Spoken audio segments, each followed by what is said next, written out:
Welcome back. We're less than a week away from the next Democratic debate. It's the first time there will only be one debate stage with the top-tier candidates all in one place. But if the DNC was hoping its tougher threshold for qualifying for the debate would winnow the vast field, that hasn't fully happened, at least yet. 10 candidates will be on stage Thursday night, half the number that participated in the first two debates. But there's still 20 Democrats running, and the ones who didn't make the stage, they're not planning on getting out anytime soon. There's still another debate they think they can qualify for. In fact, 19 of them will be in New Hampshire this weekend for the state parties convention. With me now is Tom Perez, chairman of the Democratic National Committee. Simple question for you, sir. First of all, how you doing? Welcome. Great to be with you, as always, John. Is the criteria working basically the way you thought it would work? Do you feel like candidates are, that the criteria is serving as a way to try to winnow the field or not?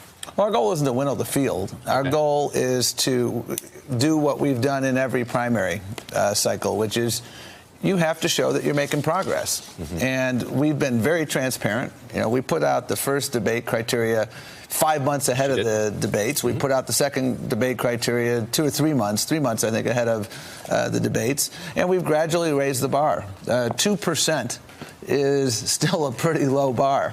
And we gave 21 different polls, and you've got to get 2% in 4 of those 21. And so I think we've been pretty fair overall. And I really, I'm heartened by the fact that there are 10 people who made it. And I look forward to next week because I'm confident it's going to be a discussion of real issues. Not all the candidates believe it will be. I want to play for you something Pete Buttigieg said about the debates. Take a listen. Well, I mean, part of the debate format is they got you giving 60-second answers. There's 10 of you up there, and it's hard to have the meaningful conversation like we can do in the town halls. The most important thing, I think, is for somebody watching the debate to be able to picture how their life is going to be different if you're president versus any of the others. And that gets lost. Fair critique that it's just with 10 people on stage, no matter what you do, no matter how thoughtful you try to be, 60 seconds is making. Well, we've had a lot of people on the debate stage for for debates going on a long time. I'm thinking about July 2007.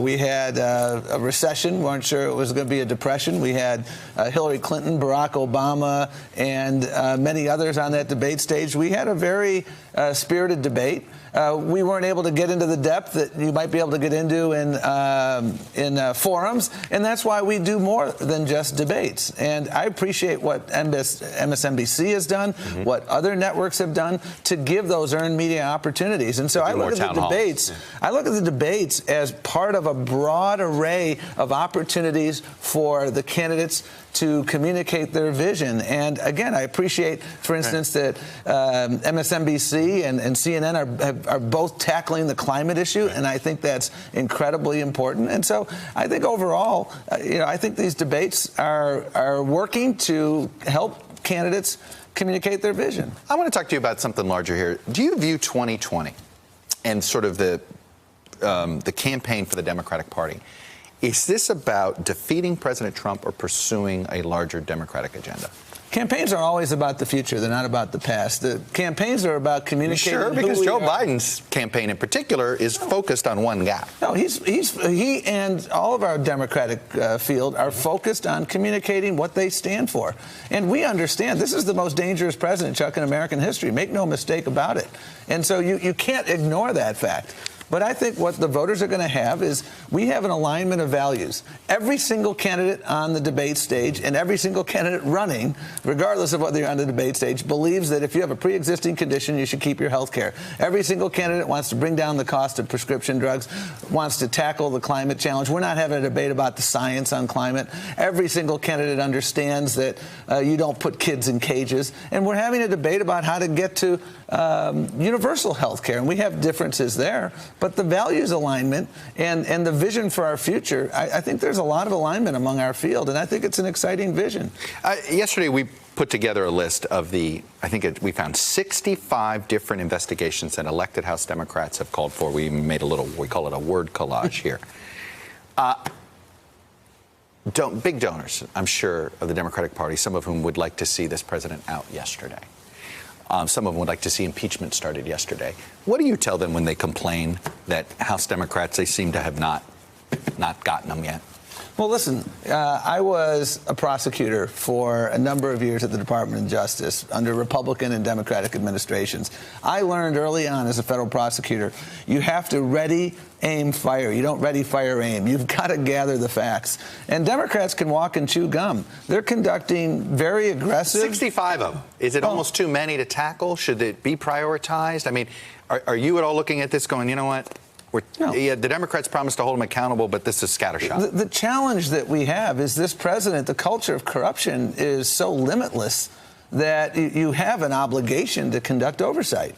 At the same time, we can walk and chew gum. And you look at what Nancy Pelosi and Democrats in the House have passed. I was in Colorado yesterday. Mm-hmm. Colorado, because they have Democratic governor, a Democratic state Senate, a Democratic state House, they've passed gun violence reductions. They've passed a bill that'll reduce the cost of insulin in that state. They've passed a bill on all the issues that are sitting in Moscow Mitch's office gathering dust. And so I think we can communicate to the American people that, yes, we need to hold this president accountable. And yes, we're listening to the fact that you want to make sure that if you have a pre-existing condition, you can keep your coverage. You want to make sure that we go after the pharmaceutical industries and don't get into bed with the pharmaceutical industries like the Republicans are. Are you hearing from donors who are at all frustrated that it's been a slow pace? Well, you know, I've heard, I can remember one day, Chuck, where I literally had the following two meetings back to back, not with donors, with stakeholders that I have great respect for. And the first meeting was, we need to have less people in the race. The second meeting was, you're going too fast. We need to give everyone an opportunity. And when I hear both those critiques, it makes me feel like maybe we found a sweet spot. Let's talk about Iowa here a minute. And the caucus issue and all of that. Mm-hmm. Why not? It probably wouldn't be that hard to do one of two things with Iowa right now, which is make it a day-long event, 6 a.m. to 9 p.m., and allow anybody to vote at any time during that day. You could create sort of a firehouse primary. They already know all the locations they want to do. Or you could add a second day, do a Sunday and Monday. Has that at all been thought of? I mean, as sort of a way to sort of mitigate the concern of closing off the opportunity to participate? Sure. I mean, here's what's happened in Iowa, and here's the action that was taken quite literally an hour or two ago. Oh, well, good. We got news. And number one, there was an effort to use technology so that we could have a telephone caucus for people who could not make it for one reason or another.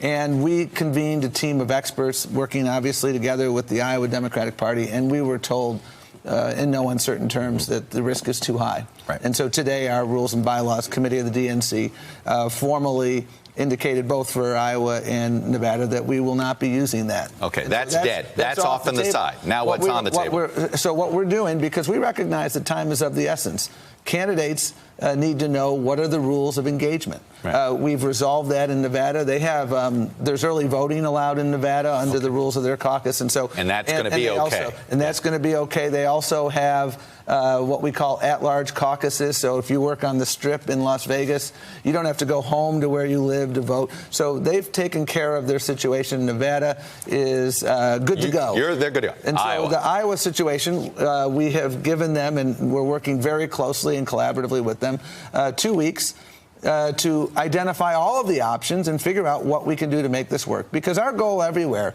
and I will remind you, Chuck, we made some really remarkable reforms over a year ago that were designed to increase participation, and they have done that. Should you have banned all caucuses in hindsight?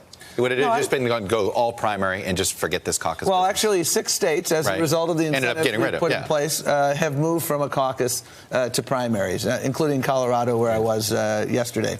And those states that have retained the caucus system are taking aggressive efforts to make sure they work. And step number one for Iowa is, number one, to make sure that the caucus itself the event functions well. Okay. And that's critically important. Step number 2, equally important, is to make sure that we're doing our level best to ensure that people who can't make it, whether you're a senior citizen or whether you're working third shift, second shift, that you can get in there. And we're going to be looking at every option that is humanly feasible over the next 2 weeks. And I have great faith in the good faith of everybody involved to try and come up with a solution that's Well, let's leave it right there. This is news. The DNC chairman, just announced Iowa. You're on the clock. 2 weeks. Tell us what the caucuses look like. Yes, and we're going to be working together with them because we're all in this together. We want to make sure that everybody has an opportunity to participate. This is a big deal. Tom Perez, chair of the DNC. Thanks for coming on, sharing your My views pleasure. and sharing that news.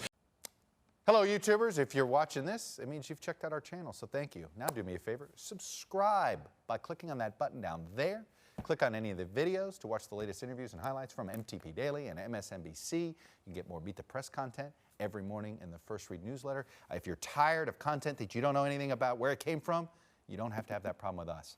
NBC News, MSNBC, MTP, and the Meet the Press mindset right here for you on YouTube. Subscribe now.